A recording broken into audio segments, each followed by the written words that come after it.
بسم اللہ الرحمن الرحیم، السلام علیکم۔ میں ہوں آپ کی دوست سعدیہ سہیل رانا۔ آج ہم بات کر رہے ہیں کہ بہت سارے جو مجھے آتے ہیں کویسچن اور لوگوں کی پرابلمز جو آتی ہیں ان میں ہوتا ہے اولاد کا نہ ہونا۔ ایک تو دو تین چیزیں ہیں، کچھ چیزیں ٹوٹل اللہ کے اختیار میں ہیں، ان میں سے اولاد بھی ایک ہے، رزق ہے، صحت ہے، زندگی ہے، موت ہے۔ لیکن اولاد کا نہ ہونے کے میری پہلے درخواست یہ ہے کہ سب سے پہلے اپنے میڈیکل چیک اپ کو پریورٹی دیجیے۔ نمبر 1 کہ کیا آیا کوئی میڈیکل ریزن تو نہیں ہے۔ دونوں ہسبینڈ وائف اس چیز کو بلا تفریق، اور پلیز میری اپنے بھائیوں سے، اپنے بیٹوں سے، تمام مردوں سے یہ گزارش ہے کہ یہ ایگو ایشو نہیں ہے۔ مرد کا ٹیسٹ کروانا تو کوئی ایگو ایشو نہیں ہے۔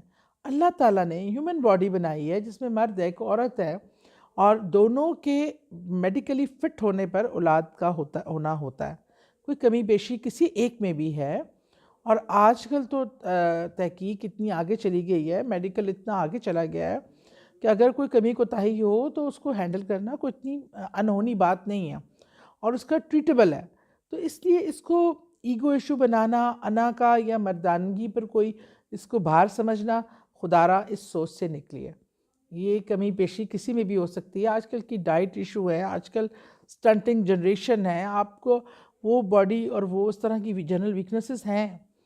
اچھا، اس کو ملحوظ خاطر رکھیے، اور اگر میڈیکلی آپ لوگ سیٹسفائی ہیں کہ کوئی ایسا ایشو نہیں ہے تو پھر خشوع و خضوع سے نماز پڑھ کر اپنے اولاد کے لیے اللہ سے دعا کیجیے۔ سورہ محمد صلی اللہ علیہ وسلم کو اپنی زندگی کا حصہ بنا لیجیے۔ سورہ مریم کو اپنی زندگی کا حصہ بنا لیجیے، اور آپ دیکھیے گا کہ آپ کی زندگی میں اللہ تعالیٰ اولاد کی نعمت کو کیسے لے کے آتا ہے۔ اور یہ ضروری نہیں ہے کہ آپ یہ روز پڑھیں، لیکن ہفتے میں 2-3 بار اس کی تلاوت کو اپنی زندگی کا لازمی جزو۔ اور سب سے بڑی بات، اللہ سے مانگنے کا طریقہ۔ جب اللہ سے آپ نے مانگنا ہے نا، تو اس یقین سے مانگنا ہے کہ وہ سب سے زیادہ قوت رکھنے والا، طاقت رکھنے والا، اور وہ جو چاہے کن فیکون کہے اور وہ ہو جاتا ہے۔ تو آپ نے اس بلیف کے ساتھ جب آپ اپنے تمام ریمیڈیز کو پورا کر لیں، دعا بھی مانگ لیں، دوا بھی کر لیں، سب کچھ کر لیں، تو اس کے بعد فیصلہ اللہ کی ذات پاک پہ چھوڑ دیجئے۔ پھر جو اللہ کا فیصلہ ہے، آپ کے لیے اولاد ہے یا نہیں ہے، اس کو تسلیم خم کیجئے، کیونکہ اللہ کے ہر فیصلے میں کوئی مصلحت ہوتی ہے۔ اور دوسرا ایک چیز، صرف یہی نہ سوچئے کہ جو آپ پیدا کرتے ہیں وہ اولاد ہے۔ دنیا میں بے شمار ایسے بچے ہیں جن کے والدین نہیں ہیں، جو یتیم ہیں، لاوارث ہیں۔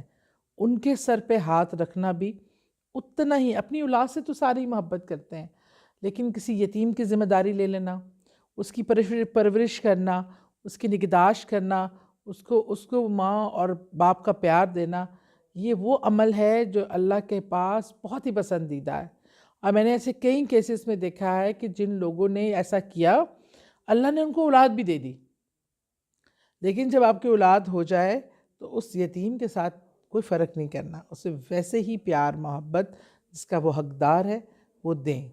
یہ اس چیز کو سمجھیں، اور میرے اللہ کے فیصلوں میں اللہ کی رضا میں راضی ہونا سیکھیں۔ شکوے شکایتیں نہ کریں، اللہ سے گلے نہ کریں۔ اللہ بہت غفور الرحیم ہے، دعاؤں کا سننے والا ہے۔ بہت شکریہ، دعاؤں میں یاد رکھیے، سدا خوش رہیں۔